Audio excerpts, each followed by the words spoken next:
Kita mula dengan Ummul Quran, Al-Fatihah. A'udzubillahi minasyaitonirrajim. Bismillahirrahmanirrahim. Alhamdulillahi rabbil alamin, arrahmanir rahim, maliki yaumiddin. Iyyaka na'budu wa iyyaka nasta'in. Ihdinas siratal mustaqim. Siratal ladzina an'amta 'alaihim ghairil maghdubi 'alaihim waladdallin. Amin. A'udzubillahi as-sami'il 'alim minasyaitonir rajim. Bismillahirrahmanirrahim. Innal hamdalillah nahmaduhu wa nasta'inuhu wa nastahdihi wa nastaghfiruh wa na'udzu billahi min shururi anfusina wa min sayyiati a'malina. Man yahdihillahu fala mudilla lahu wa man yudlil fala hadiya lahu. Asyhadu an la ilaha illallah wahdahu la syarika lahu wa asyhadu anna Muhammadan 'abduhu wa rasuluh. Qala rabbi shrah li sadri wa yassir li amri wahlul 'uqdatam min lisani yafqahu qawli. Rabbi zidni ilman amma ba'd. Assalamualaikum warahmatullahi wabarakatuh. Alhamdulillah, pertama kita bersyukur kepada Allah Subhanahu Wa Taala. Dengan izin Allah kita diberikan kesempatan untuk bertemu pada hari ini, insya-Allah dalam masa yang ringkas sebelum kita solat zuhur, untuk kita menyambung sedikit perbincangan kita daripada yang lepas, kuliah duha yang lepas yang kita buat di sini di Menara LPP ataupun Pertubuhan Peladang. Dan insya-Allah pada hari ini kita sambung berkenaan dengan satu hadis Nabi yang menggambarkan tentang arus yang ada di akhir zaman, arus yang merosakkan kita. Jadi sebenarnya di akhir zaman ini kita terpedaya dengan pelbagai perkara yang ada dalam sistem, sehingga menyebabkan kita mengikut arus. Dia ada dua saja arus. Yang satu arus kebangkitan, dan satu lagi arus jahiliyah. Wa hadainahun najdain. Di hadapan kamu itu ada dua jalan.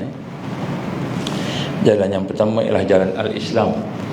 Dan jalan al-Islam ini kita mendekati 100 tahun kepada kejatuhan Osmaniyah, dan menunjukkan bahawa kita ini berada di dalam keadaan insya-Allah yang akan diberikan kekuatan untuk bangkit. Tapi bangkit ni tak semua orang, tak semua orang. Maknanya sebahagian kecil yang akan bangkit dan akan menang. Dan kemudian yang satu lagi arus yang digambarkan oleh Rasul sallallahu alaihi wasallam sebagai arus yang akan membentuk buih-buih yang akan pecah, iaitu orang-orang Islam kita. Jadi kita telah pun berbincang tentang arus yang pertama, dan arus yang digambarkan sebagai arus jahiliyah itu, iaitu jahil. Orang-orang kita ini jahil dengan Tuhannya, jahil dengan Allah di dalam keyakinannya. Jadi kita dah bincang tajuk tersebut yang lepas, dan hari ini insya-Allah kita sambung arus yang kedua, yang mana arus ini adalah merupakan arus yang lahir daripada jahiliyah yang digambarkan sebagai jahiliyah kesesatan kepada umat, kesesatan kepada Muslim. Dan arus yang kedua ini yang ada pada hari ini ialah jahiliyah dalam akhlak dan kepribadian. Jadi dalam akhlak dan kepribadian, jahiliyah ini itu Allah Subhanahu Wa Taala menamakan akhlak atau perilaku yang tidak sama dengan nilai-nilai yang datang daripada Allah, itu adalah merupakan satu arus jahiliyah. Jadi bila kita melihat diri kita, kita melihat keluarga kita, kita melihat kehidupan kita itu, dan tidak ada nilai-nilai Al-Quran, tidak ada nilai-nilai sunnah, seperti tidak mengikut apa yang diperintahkan oleh Allah itu, dengan tidak Islamik kita sebut, ataupun sikap sombong dalam berbicara, ataupun kita buat benda yang tidak bermanfaat, maka ini adalah arus yang ada pada hari ini. Dan Allah Subhanahu Wa Taala berfirman dalam surah Yusuf yang bersangkut dengan arus yang kedua ini, qala rabbi sijnu ahabbu ilayya mimma yad'unani ilai wa ila tasrif anni kaidahun asbul ilaihin wa akun minal jahilin. Allah menggunakan perkataan jahiliyah. Yusuf merayu kepada Allah, ya Allah, wahai Tuhanku, aku lebih suka kepada penjara daripada apa yang wanita-wanita ini ajak aku kepadanya. Jadi wanita mengajak dia untuk berzina, untuk melakukan perkara yang mungkar. Dan jika engkau tidak menjauhkan daripadaku tipu daya mereka, mungkin aku akan cenderung kepada mereka dan aku menjadi orang-orang yang tidak mengamalkan ilmunya, orang-orang yang bodoh. Jadi di sini digambarkan oleh Allah Subhanahu Wa Taala dalam Al-Quran, apabila kita tidak melaksanakan ilmu kita, ada ilmu tapi kita tak dapat melaksanakan, menghayatinya, maka itu sebahagian daripada arus. Suatu hari ini kita lihat ramai orang ada ilmu tapi tak boleh nak buat. Dia ada hidayah, ada hidayah, dia ada ilmu, dia ada pengetahuan, tetapi dia tak boleh nak buat, tidak boleh nak melakukan, dia tidak ada taufik. Taufik tidak ada bersama. Jadi arus yang ada ni bukan kita arus tidak ada pengetahuan, tidak ada ilmu, tidak ada khutbah, tidak ada ceramah, ada kita kata tazkirah, tetapi arus untuk nak melaksanakan. Jadi jahiliyah yang dimaksudkan dalam ayat ini ialah jahiliyah itu ialah orang yang menjadi bodoh kerana tidak mengamalkan ilmunya. Jadi kita kalau ada ilmu tidak mengamal, masih lagi dikira sebagai jahiliyah ataupun jahil. Dan ayat ini juga Allah menggambarkan dalam surah Al-Ahzab contohnya ayat 33, dan janganlah kamu berhias, bertingkah laku seperti mana orang-orang jahiliyah. Jadi maknanya bila kita tahu benda itu tak betul, kita buat juga, maka itulah arus. Jadi inilah perkara yang kita nak gambarkan pada hari ini, yang menjadi ramai orang yang berada dalam keadaan tersebut. Dan begitu juga satu lagi arus yang digambarkan oleh Allah SWT ialah sifat jiwa kita itu tidak berada dalam keadaan sifat yang betul. Iz ja'alal ladzina kafaru fi qulubihimul hamiyah al-jahiliyah fa anzalallahu sakinatan ala rasulih wa 'alal mu'minin wa alzamahum kalimat at-taqwa wa kanu haqqa biha wa ahlaha wa kana Allahu bikulli syai'in 'alima. Ini Allah gambarkan kepada kita tentang orang yang bersifat sombong. Jadi hari ini juga arus hari ini ramai orang sombong. Sombong walaupun dia bodoh, dia sombong. Walaupun dia tak ada ilmu, dia sombong. Dia apa maksud sombong di sini? Sombong di sinilah mereka tidak menerima kebenaran.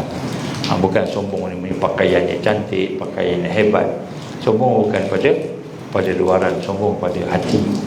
Pada hati.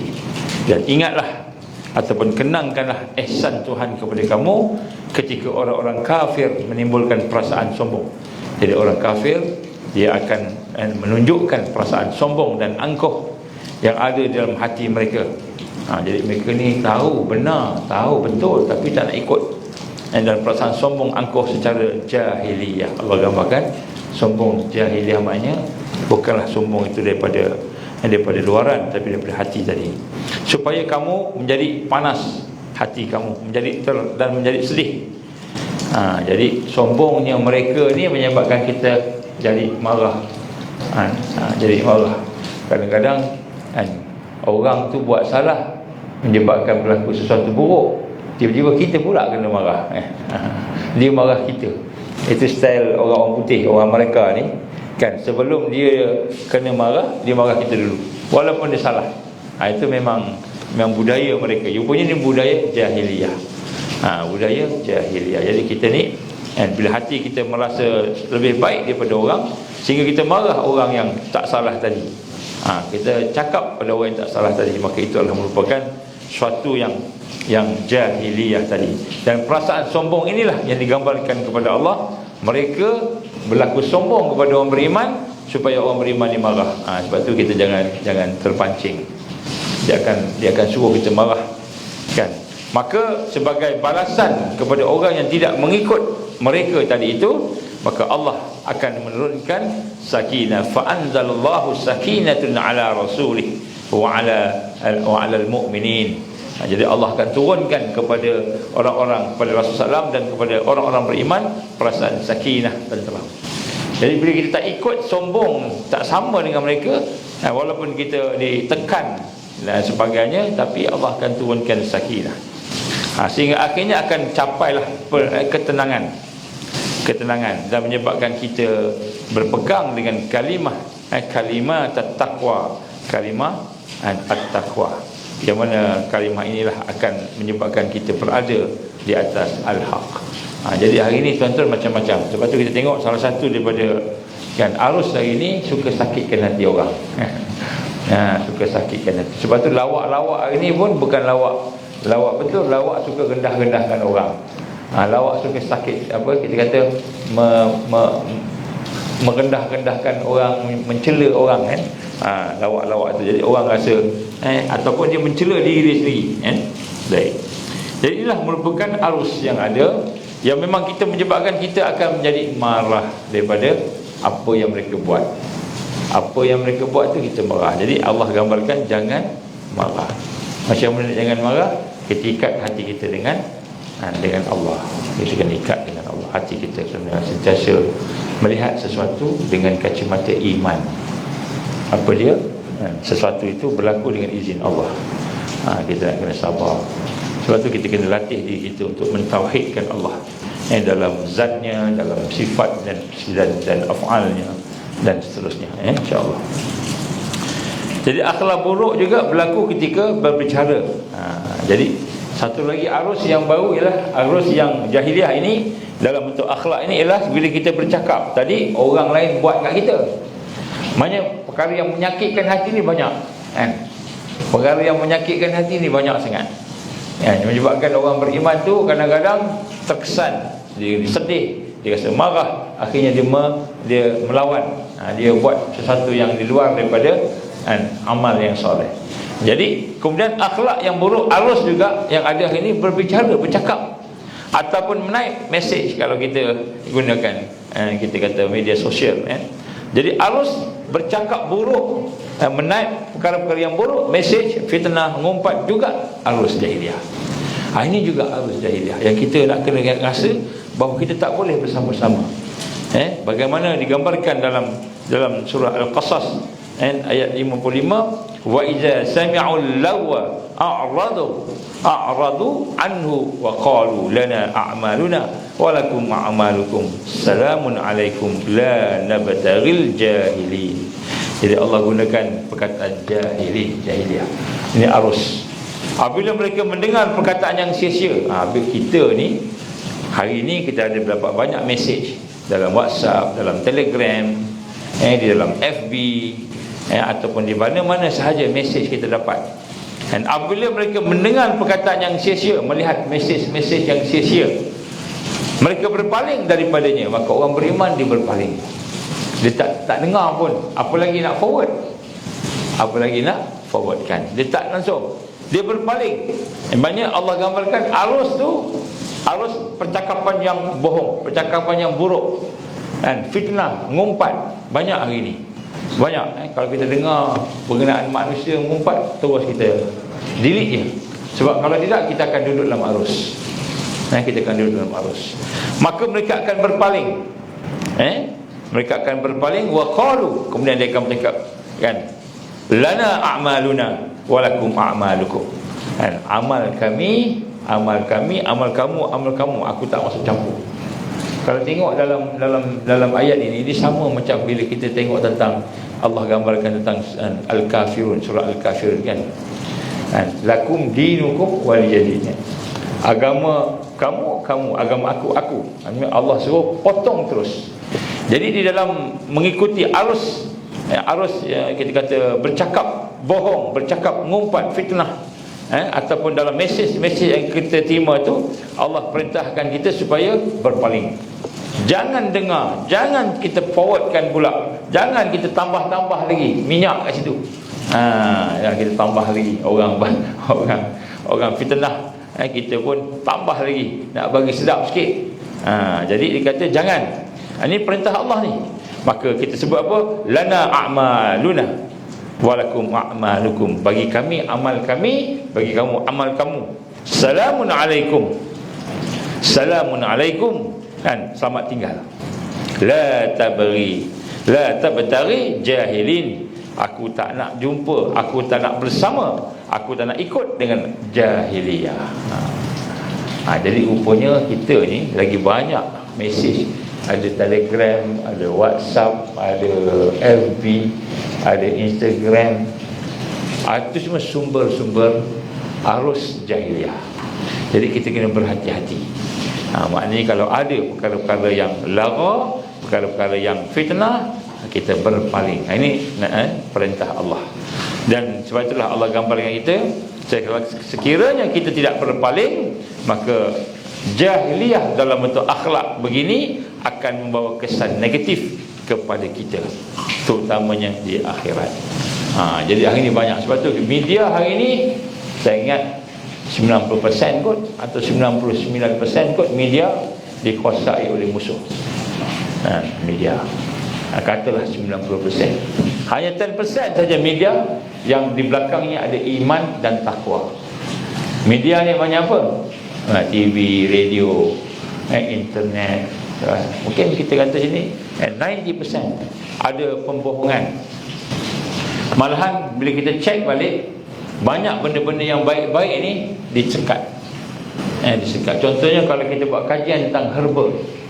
Herba ni untuk mendapat rawatan secara natural, secara tabi'i, ataupun tibun nabawi. Banyak bahan-bahan yang berkaitan herba telah di-delete daripada Google, daripada internet, di-delete.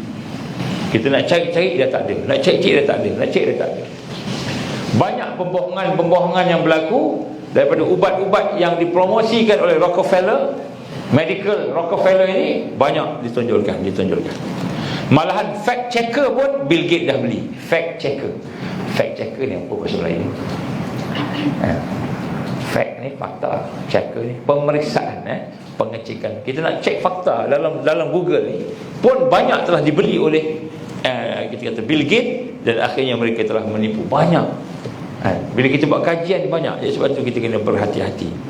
Dan digambarkan oleh Allah Subhanahu Wa Taala, kenapa kita kena berhati-hati jangan sampai arus ini kita ikut, kerana akan datang kesan yang negatif dalam semua aspek. Kita ingat, kita baca fitnah orang, kita ingat kita baca orang fitnah pada orang-orang, kita pun forward ke orang lain fitnah tersebut. Kita cakap yang lain, benda yang berbohong tadi, kita ingat tak apa, sekadar cakap, tak, rupanya ada kesan. Apa kesannya? Allah gambarkan kerosakan. Zahrul fasad fil barri wal bahr bima kasabat aydin nas liyuziqahum ba'dal ladzi amilu la'allahum yarji'un. Kamu melihat kerosakan di daratan, di lautan, disebabkan oleh kita kata sini pun tangan-tangan aydin nas, tangan-tangan manusia. Liyuziqahum ba'dal ladzi amilu. Allah nak memperlihatkan apa yang telah dibuat sebelumnya, supaya kamu berpatah balik kepada Allah. Jadi tuan-tuan dan puan, Allah, saya minta maaf sebut sini. Kita ingat bila kita ikut arus, orang cakap bohong, orang buat fitnah, kita pun ikut aja, tak ada apa kesan. Kalau kita kata orang fitnah ustaz, tuan-tuan yang pernah satu ketika Ustaz Kazim Ilyas kena fitnah. Apa kena fitnahnya? Dia kata Ustaz Kazim Ilyas ni berbohong. Ustaz Kazim ni dia kata kena sihir. Ustaz dah tak tahan sangat sakit. Ustaz Kazim ni saya kenal, alhamdulillah pernah berjumpa beberapa kali. Bila jumpa dengan dia, antara dia kata, "Man, tolonglah doa, pokok ni sakit," disebut itu. InsyaAllah Ustaz, nanti saya cuba perlahan-lahan saya doa. Itu semua Allah nak naikkan darjat Ustaz.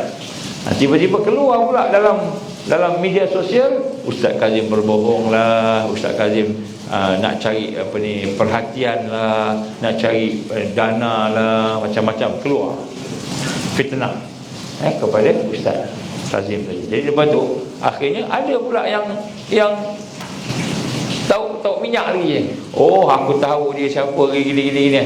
Jadi akhirnya kita ingat tak ada apa-apa. Oh, sekadar type aja, sekadar forward aja.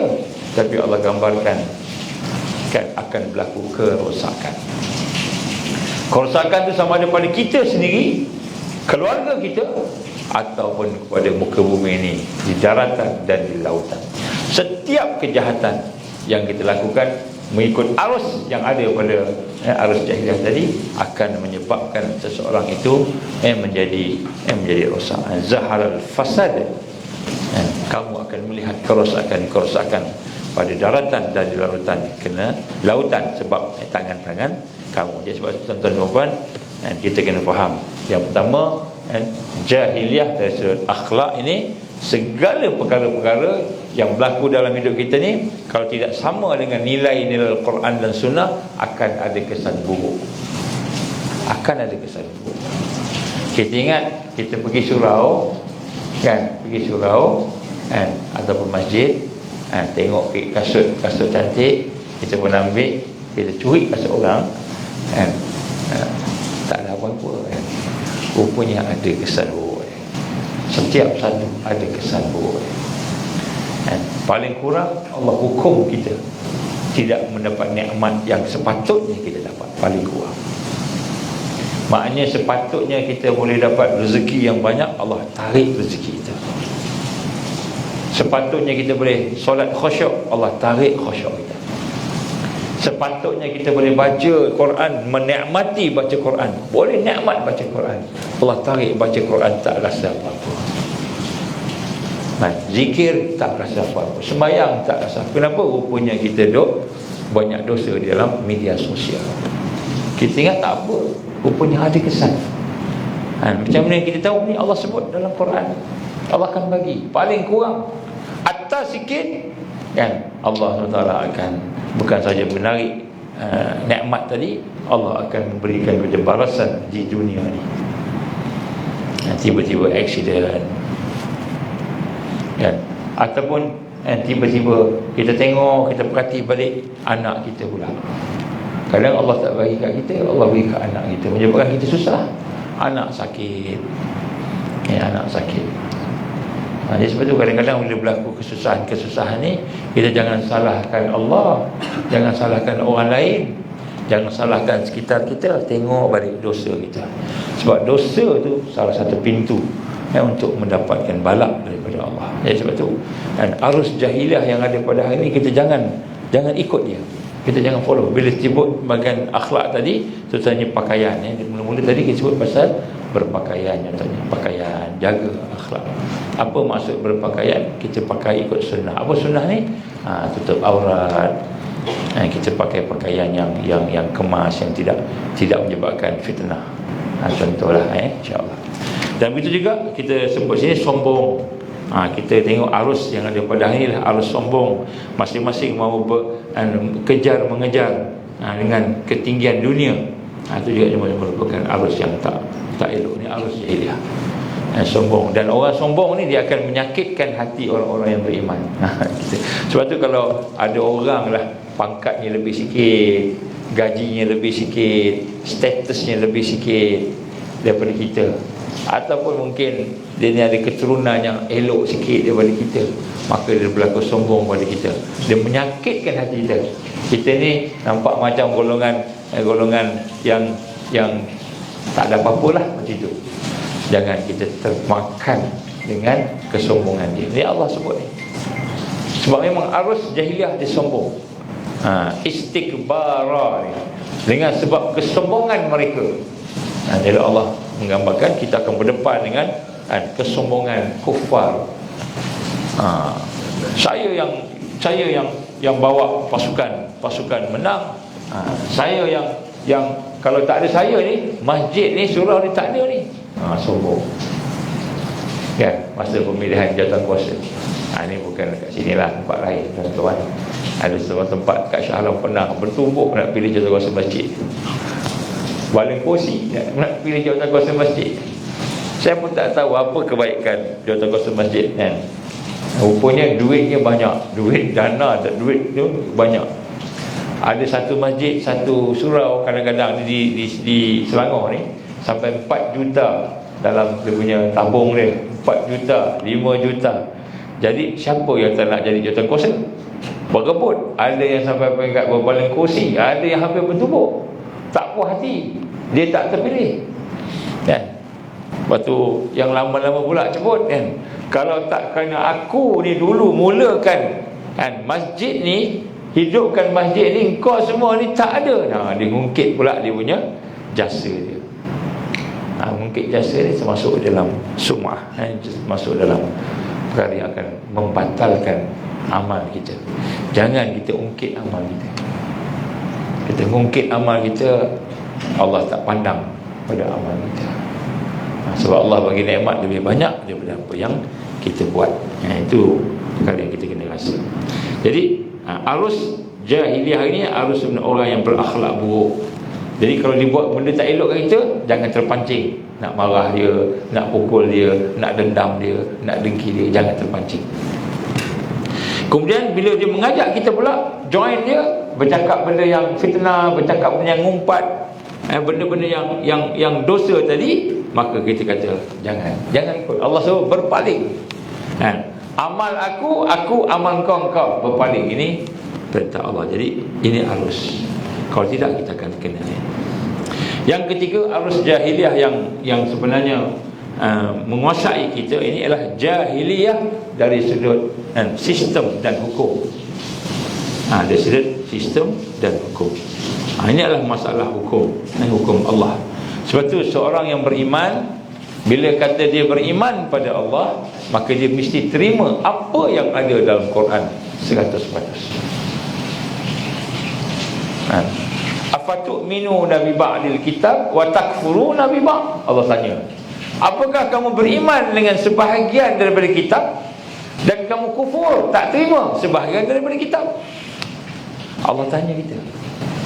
Dalam ayat yang lain Allah gambarkan, ya ayyuhallazina amanu udkhulu fis-silmi kafah.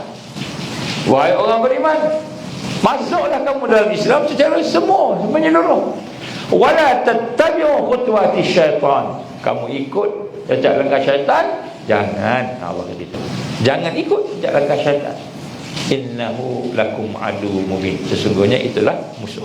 Jadi sebenarnya dalam Islam, bila kita masuk Islam, kita kena taat kepada Islam. Itu nombor satu. Itulah makna kalimah syahadah. Asyhadu an la ilaha illallah wa asyhadu anna Muhammad Rasulullah. Asyhadu an la ilaha illallah, kita terima apa yang Allah datang, apa yang Allah bagi kita terima walaupun berat. Contoh, saya dulu pernah ditugaskan untuk nak menjaga kes-kes yang berat. Antaranya di UAE dululah, masa saya mengajar. Apa dia? Antaranya kes LGBT, kes pondan dan bapuk. Berat. Berat sebenarnya, tuan-tuan. Saya tak mahal lah kalau ada kat sini. Ada satu kes tu, satu bilik ada 4 orang. Satu bilik ada 4 orang. 3 orang keras. Orang laki-laki sejati. Seorang lembut. Laki-laki lembut. Apa berlaku tuan? 3 campur 1 tu, bila masuk kita tak apalah, seorang lembut kan, pokok boleh proses hak lembut jadi keras. Dah habis semester 4 lembut berlaku. Semua lembut berlaku, cakap dah macam gini kan, au lah kan, main bola semua gelek-gelek kan, main volleyball. Dia suka main volleyball. Jadi sebenarnya ini antara masalah yang besar. Dia bukan masalah lembut apa ni, sebenarnya masalah jiwa, masalah nafsu. Masalah jiwa, masalah nafsu. Jadi bila kita tengok balik sungguh-sungguh, rupa-rupanya kan, kita bila tidak betul-betul yakin dengan Islam, maka ketika itulah kita akan terikut dengan perkara-perkara yang merosakkan. Contohnya apabila berlaku dalam kehidupan kita ni, Allah bagi kita sesuatu kita tak nak terima. Tengok benda tadi tu sampai peringkat ada dipanggil pertandingan ratu dalam asrama. Dia buat pertandingan ratu cantik, tapi yang ratu tu pun lelaki kan. Bila kita dapat gambar, tengok gambar tu, tengok memang macam perempuan, sebiji perempuan. Tak sangka yang paling yang menjadi ratu tu memang rupa dia semua memang macam perempuan lah. Tapi dia pakai gambut malah, tapi dia perempuan lah. Tentang rahmat Allah. Bila tanya-tanya dengan dia orang kan, kamu ni sebenarnya nak apa dalam hidup ni? Dia kata, kami jadi orang berjaya. Baik, nak berjaya. Kamu besok agaknya kamu nak kahwin besok macam mana? Kamu nak anak ke? Nak generasi? Nak, dia kata kan. Lepas tu kalau kamu kahwin lelaki-lelaki boleh dapat anak ke? Tak boleh, dia kata. Tapi kenapa kamu buat macam ni? Tak tahulah. Rupa-rupanya tuan-tuan orang yang kita kata pondan-pondan tadi tu, duit buang, dia merasakan diri dia wanita. Saya ni seorang wanita yang terperangkap dalam tubuh badan laki-laki macam tu. Jadi saya sebenarnya perempuan, tapi saya terperangkap dalam tubuh badan laki-laki. Ada misai, ada janggut dan sebagainya. Jadi dia tak boleh terima. Hati ni tak boleh terima. Kenapa Allah jadikan aku laki-laki, sedangkan jiwa aku nak aku ni perempuan. Ini bagi kita. Kadang-kadang kalau kita sama juga, kita nak sangat anak laki-laki. Tengok semua pakai perempuan yang berkeluarga, perempuan belaka. Kita tak boleh terima qadar Allah, apa yang datang daripada Allah. Kita tengok wajah kita, kenapa lah muka aku tak macam Syahrukh Khan tu kan, dan macam Aaron Aziz, kenapa lah ya Allah, kenapa sehingga seorang pun tak mau kahwin dengan aku sampai sekarang umur dah dekat 50, tak ada seorang pun nakkan aku ni kan. Bukan tak ada duit, ada duit. Bukan tak ada jawatan, ada, semua ada, tapi tak dapat. Kita tengok perkara yang Allah bagi pada kita, kita tak puas hati. Ini arus jahiliah. Arus jahiliah. Sebab Allah Maha mengetahui Dia bagi kita apa, itu yang terbaik untuk kita. Cuba kita proseskan pemikiran kita. Maknanya dekat situ ada banyak benda positif, tapi kita terlupa. Jadi sebab itulah di dalam Islam, terutamanya bahagian hukum pun sama juga. Kenapa kita berhukum? Kenapa kita melaksanakan hukum, peraturan? Ada peraturan, ada hukuman kan, kalau melanggar peraturan. Kerana sebenarnya kita mahu mendapatkan keadilan dalam semua aspek, keadilan dalam segala segi. Maka sebab itulah kita lihat hari ini, sungguh-sungguh manusia tidak akan dapat keadilan melainkan apabila hukum Allah ditegakkan. Inilah digambarkan sebagai keyakinan orang beriman. Keyakinan orang beriman. Jadi bila Allah SWT memberikan sesuatu, itu yang terbaik, always the best. Ini perasaan hati kita. Kita jalan-jalan, tiba-tiba kita kan terjatuh, terpelecok, terjatuh. Contoh kan, kita tahu sakit bagainya kan, tapi rupanya ada benda yang Allah nak bagi kat kita yang lebih baik daripada terpelecok dan sakit. Tak ada satu pun perkara yang berlaku pada kita melainkan ada kebaikan, sekiranya kita beriman pada Allah. Jadi sebab itu nak sebut kat sini, dan Allah gambarkan dalam suratul Maidah, dan afa hukmal jahiliyah, dan apakah patut kamu mengambil hukum-hukum jahiliyah, yabghun, kamu patuh pada dia, sedangkan waman ahsanu minallahi hukman liqaumin yuqinun, padahal kepada orang-orang beriman itu tidak ada yang lebih baik, tidak ada yang lebih elok, the best, melainkan hukum Allah. Jadi apakah kita mengambil hukum yang jahiliyah? Jadi Allah menggunakan perkataan jahiliyah. Kenapa jahiliyah? Bukan sebab tak ada hakim macam tu, bukan sebab hukum tu dibuat oleh orang yang bodoh-bodoh, bukan, tapi kerana terputus daripada Allah Subhanahu Wa Taala. Hukum tu asasnya bukan tauhid, asasnya bukan ubudiyah, dan asasnya bukan dalam rangka untuk kita mendapatkan redha Allah. Hukum tu nampak macam elok, tapi bila asasnya tu jadi lain. Sebab tu hari ni macam-macam.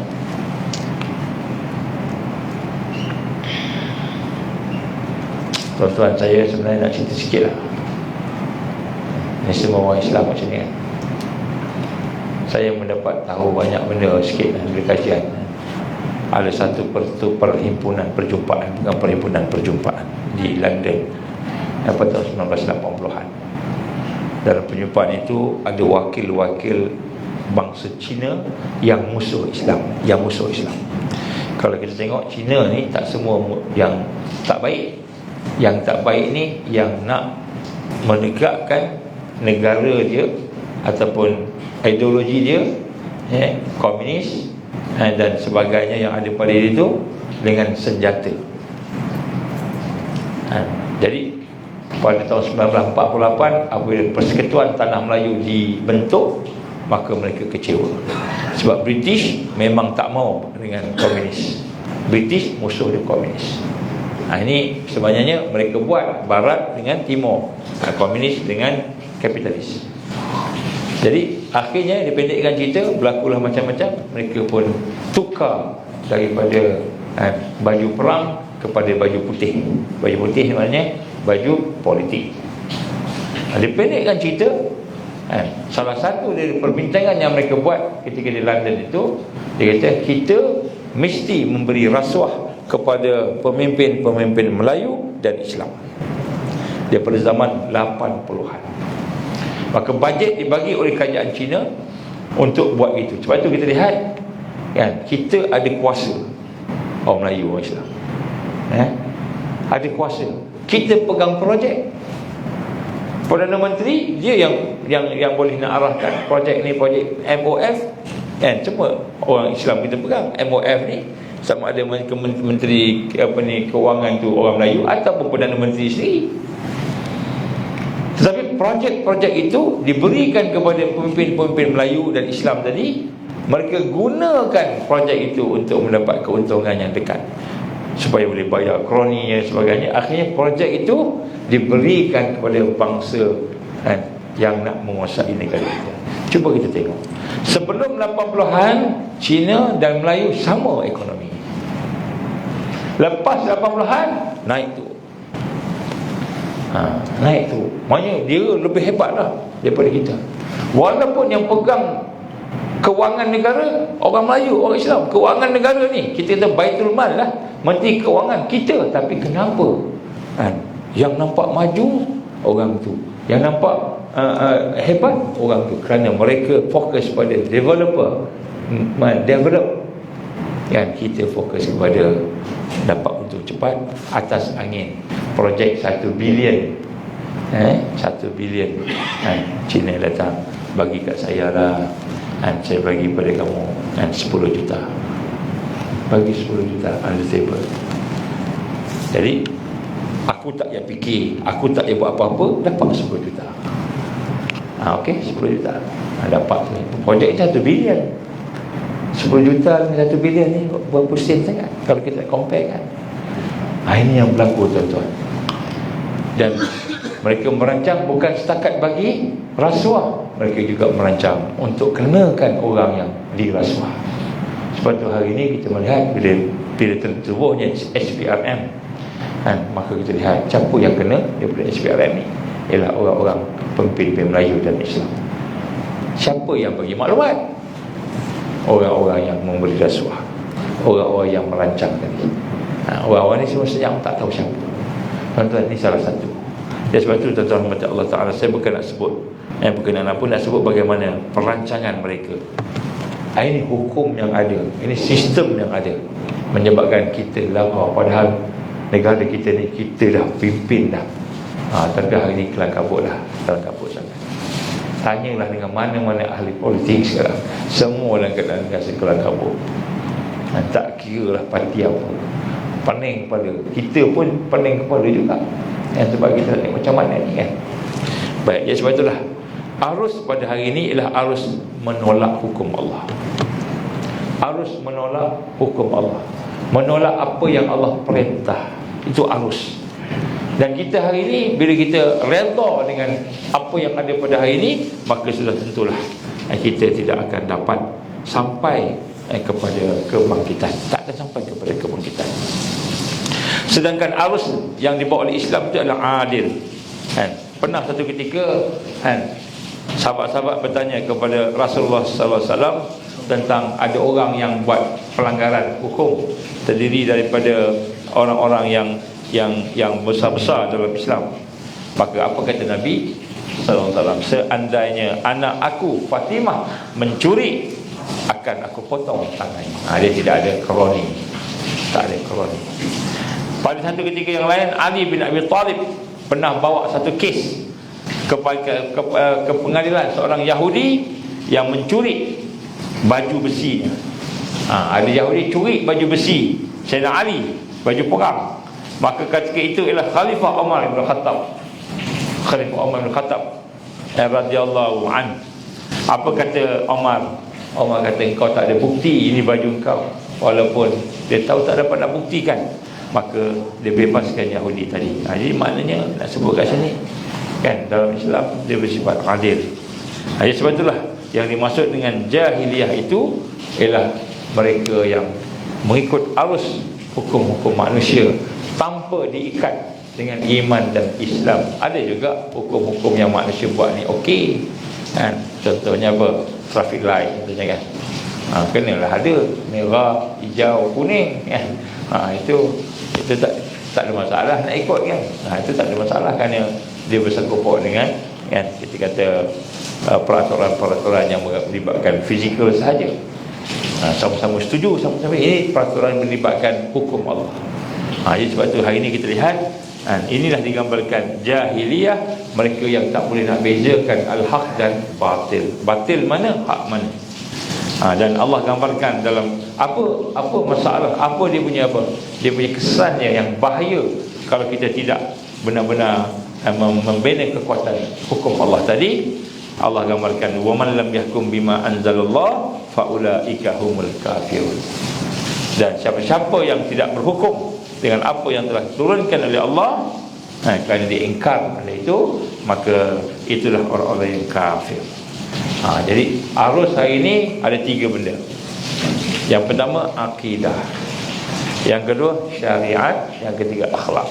3 perkara ni hendaklah diikat dengan hukum Allah. Akidah contohnya, boleh tak kita mengaku agama lain sebagai agama yang benar? Tak boleh. Tak boleh. Ni tak lama lagi akan datang. Boleh tak kita mengaku Tuhan lain sama dengan Tuhan kita? Boleh tak? Tuhan kita semua sama je tu kan? Tak boleh. Sebab Tuhan-Tuhan lain tu syirik, dia orang mensyirikkan Allah. Jadi kita kena lihat tentang akidah. Syariat, boleh tak kita mengambil hukum-hukum ghair Allah? Kalau hukum-hukum itu bertentangan dengan Allah, tak boleh. Dan begitu dengan akhlak. Jadi jahiliyah itu ialah apabila kita mengambil sesuatu yang bertentangan dengan Al-Quran dan Sunnah dalam hukum-hukumnya, maka itulah Rasulullah SAW ditugaskan untuk membebaskan semua manusia daripada unsur jahiliyah. Ini benda yang penting, tuan-tuan. Saya sebut ni arus, susah nak sebut ni, tapi inilah perkara yang berlaku. Baik, yang keempat, yang terakhir, arus yang ada kepada kita dalam bentuk jahiliyah yang digambarkan oleh Allah Subhanahu Wa Taala ialah bagaimana hari ini oleh kerana kita duduk di dalam dia, dah duduk di dalam arus tadi, maka timbul satu watak, satu perasaan, satu pemikiran fanatik dan berbangga dengan sistem jahiliyah. Fanatik dan berbangga-bangga dengan perkara yang Allah SWT kan larang, kan? Sehingga orang itu menjadi izzah bersama jahiliyah. Izzah maknanya apa? Mulia, rasa mulia. Buat jahat ni rasa mulia, buat jahat ni rasa hebat. Sehingga menimbulkan perkara yang digambarkan sebagai sombong, kan? Iz ja'ala alladziina kafaru fi qulubihimul hamiyatul jahiliyah. Jadi ketika orang-orang kafir itu menanamkan dalam hati mereka kesombongan, iaitu kesombongan jahiliyah, lalu Allah menurunkan jahiliyah, lalu Allah menurunkan keterangan kepada Rasulnya dan orang beriman. Di sini kita lihat contoh ketika berlaku perjanjian Hudaibiyah. Hudaibiyah ni jahiliyah dia sombong. Dia kata, bila Nabi kata mulakanlah dengan Bismillahirrahmanirrahim, dia kata buat apa nak mulakan dengan Bismillahirrahmanirrahim? Kami tak mengaku Allah kamu sebagai Tuhan. Dia sombong.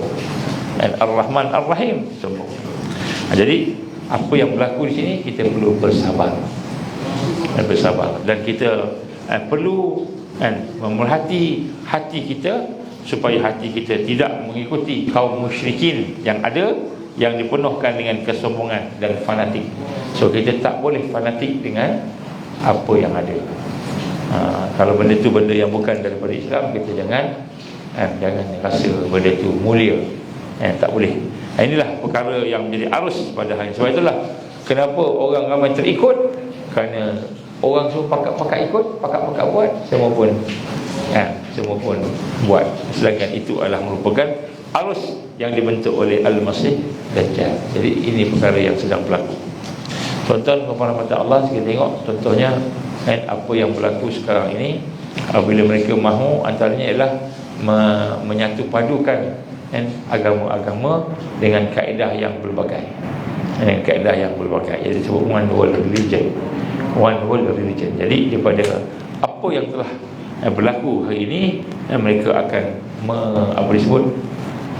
menjadikan HQ, headquarters kepada agama-agama tadi. Agama-agama tadi dijadikan sebagai HQ, yang mana HQ itu akan berkembang.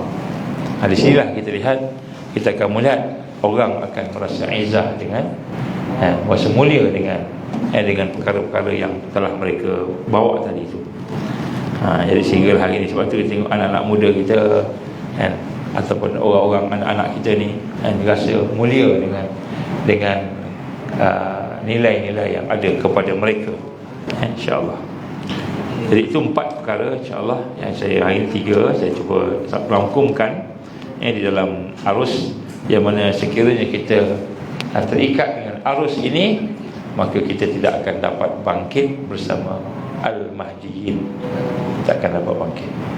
Dan Al-Mahdiyin ini adalah merupakan golongan yang digambarkan oleh Rasulullah SAW di akhir zaman. Akan ada mereka yang diberikan oleh Allah kekuatan untuk bangkit, melakukan tajdid. Tajdid itu, maka orang yang boleh tajdid dan bangkit itu ialah mereka yang terkeluar daripada arus yang ada. Kalau kita ikut arus, maka kita tak akan dapat bangkit walaupun kita Islam, walaupun kita beriman. Ini perkara yang kita nak kena rasalah, insya-Allah. Pada antara perkara yang penting kita tengok semua dah. Yang pertama arus akidah, yang kedua arus akhlak, yang ketiga arus sistem, yang keempat ialah arus izzah, bangga bersama-sama dengan jahiliah. Jadi 4 ini adalah digambarkan oleh Nabi SAW. Sesungguhnya umat kamu, umat aku, ataupun kamu tidak akan terlepas daripada 4 jahiliah ini. Di mana jahiliah inilah yang menjadi arus, sehingga menyebabkan hari ini kita sembahyang pun tak khusyuk, sedekah pun tak ikhlas, hati kita jauh daripada Allah, walaupun kita melakukan amalan-amalan soleh, insya-Allah. Itulah insya-Allah sikit sebanyak, mudah-mudahan dapat memberikan kekuatan kepada kita untuk buat muhasabah semula, insya-Allah. Aku liqali hadza astaghfirullahalazim li wa lakum. Insya-Allah kita baca doa kita. A'udzubillahi minasyaitonir rajim. Bismillahirrahmanirrahim. Alhamdulillahirabbil alamin, wassalatu wassalamu ala asyrafil anbiya'i wal mursalin wa ala alihi wa sahbihi ajma'in. Allahumma innaka ta'lamu anna hadhihi al-qulub qad istamat ala muhabbatik wa taqat ala ta'atik wa tawahadat ala da'watik وتعهدت على نصرة شريعتك ووثق اللهم رابطتها وأدمدها واهدها سبلها واملأها بنورك الذي لا يخبو واشرح صدورها بفيض الإيمان بك وجمل التوكل عليك وأهيها بمعرفتك وأمت على شهادة بسبيلك يا الله إنك نعم المولى ونعم النصير. ربنا أتم لنا نورنا واغفر لنا إنك على كل شيء قدير. ربنا هب لنا من أزواجنا وذرياتنا قرة أعين واجعلنا للمتقين إماما. ربنا لا تزغ قلوبنا بعد إذ هديتنا وهب لنا من لدنك رحمة إنك أنت الوهاب. اللهم إنا نعوذ بك من عذاب جهنم، اللهم إنا نعوذ بك من عذاب القبر، اللهم إنا نعوذ بك من فتنة المحيا والممات، اللهم إنا نعوذ بك من أن نشرك بشيء ونستغفرك ما لا نعلمه. ربنا تقبل دعاءنا إنك أنت السميع العليم وتب علينا يا الله إنك أنت التواب الرحيم. وصلى الله وسلم وعلى آله وصحبه وسلم. سبحان ربك رب العزة عما يصفون وسلام على المرسلين والحمد لله رب العالمين. سبحانك اللهم وبحمدك أشهد أن لا إله إلا أنت أستغفرك وأتوب إليك. بسم الله الرحمن الرحيم. والعصر إن الإنسان لفي خسر إلا الذين آمنوا وعملوا الصالحات وتواصوا بالحق وتواصوا بالصبر. وبالله التوفيق والهداية. السلام عليكم ورحمة الله وبركاته.